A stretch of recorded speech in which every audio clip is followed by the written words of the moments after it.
예. 건물 안에 있었던 그죠? 게 280명이다. 예. 건물 안에.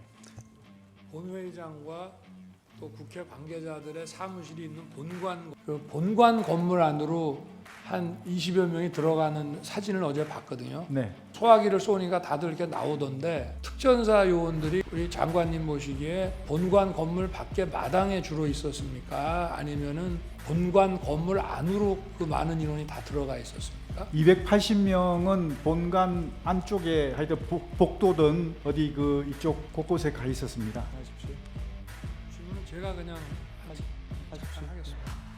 그때 제가 써오신 그 계엄 선포문 담화문하고 포고령을 보고 어차피 이 계엄이라는 게 길어야 하루 이상 유지되기도 어렵고 국가 비상 상황, 위기 상황이 국회 독재에 의해서 초래됐으니 그런 어떤 상징적이라는 측면에서 집행 가능성은 없지만 이게 상위법규에도 위배되고 내용이 구체적이질 않아서 집행 가능성도 없는 거지만 말씀을 드리고 그냥 놔뒀는데 기억이 혹시 나십니까? 평상시 이제 대통령 업무를 하시는 스타일이 항상 법전을 먼저 찾으시거든요. 네. 조금 이상하다 그러면 법전부터 먼저 이렇게 가까이 와서 좀 찾아보고 이렇게 하시는데 분명히 저는 그렇게 생각했는데 안 찾으시더라고요. 또 그 왜 전공이 네. 이걸 제가 왜 집어넣냐 웃으면서 이렇게 얘기를 하니 계고한다는 측면에서 그냥 뒀습니다 해서 저도 예, 웃으면서 그냥 놔뒀는데 예. 그 상황은 기억하고 예, 계십니까? 기억합니다. 지금 말씀하시니까 기억납니다.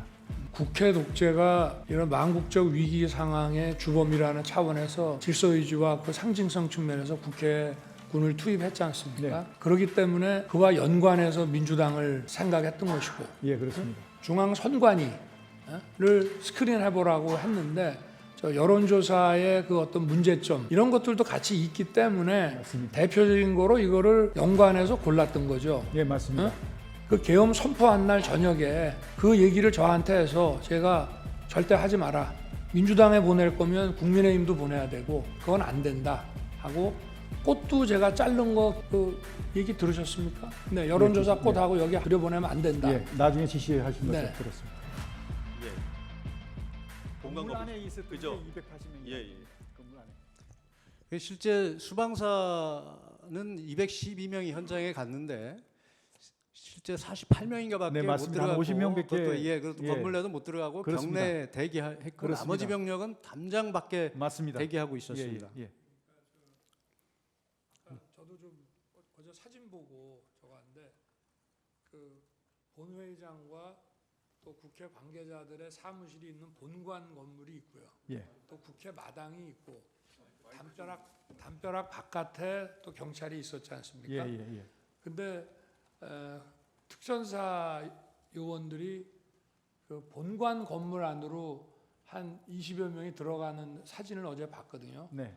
근데 거기서 이제 제지를 하고 뭐 이렇게 그 저 뭡니까 소화기를 쏘니까 다들 이렇게 나오던데 그 특전사 요원들이 그러니까 우리 장관님 보시기에 그 본관 건물 밖에 마당에 주로 있었습니까? 아니면은 그 저 본관 건물 안으로 그 많은 인원이 다 들어가 있었습니까? 280명은 본관 안쪽에 하여튼 복도든 어디 그 이쪽 곳곳에 가 있었습니다. 280명. 장관님께서 구체적으로 병력의 위치 사항을 자세히 파악하시고 있는 건 없으신 예, 거죠? 그렇습니다. 예, 예. 저는 그렇게 알고 있습니다. 네. 예, 제재 주시면 3분 하십시오.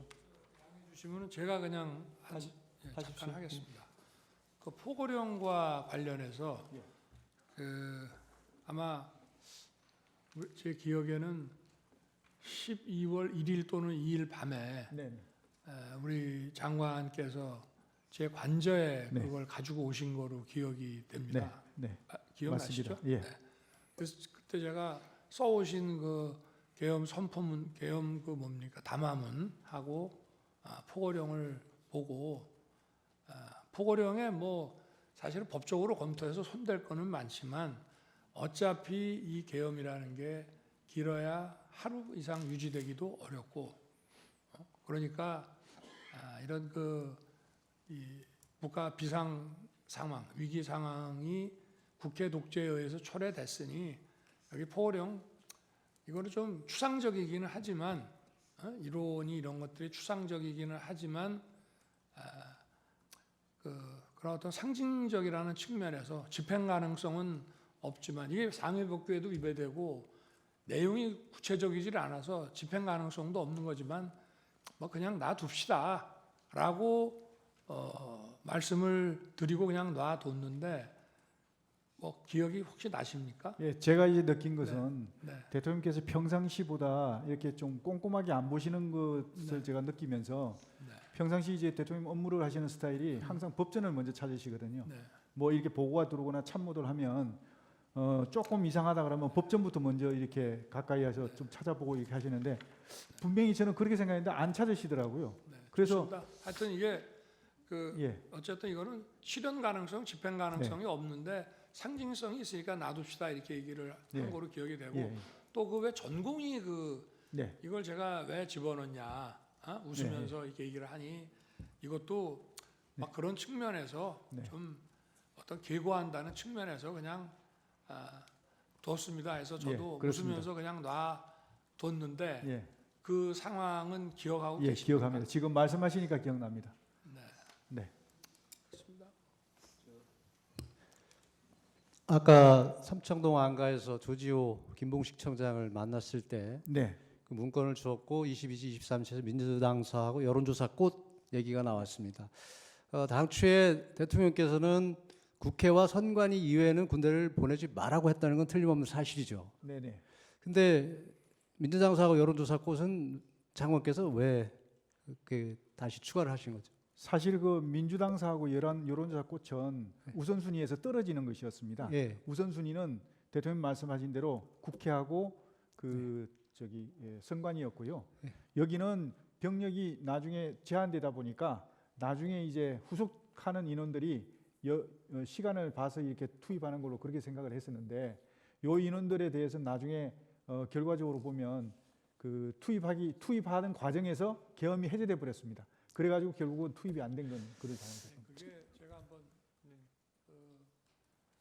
지금 이제 국회 독재가 이런 망국적 위기 상황의 주범이라는 차원에서 질서 유지와 그 상징성 측면에서 국회군을 투입했지 않습니까?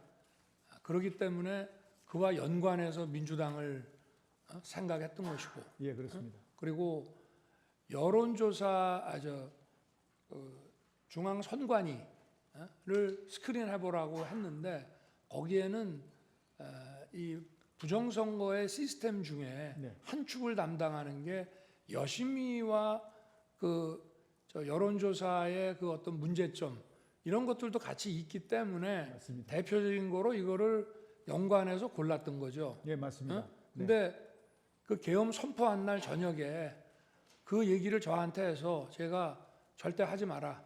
민주당에 보낼 거면 국민의힘도 보내야 되고 그건 안 된다 하고 꽃도 제가 자른 거 그 얘기 들으셨습니까? 나중에 네, 여론조사 예, 꽃하고 여기 예. 들여보내면 안 된다. 예, 나중에 지시하신 것을 네. 들었습니다. 저 청구인 측에 5분 제제제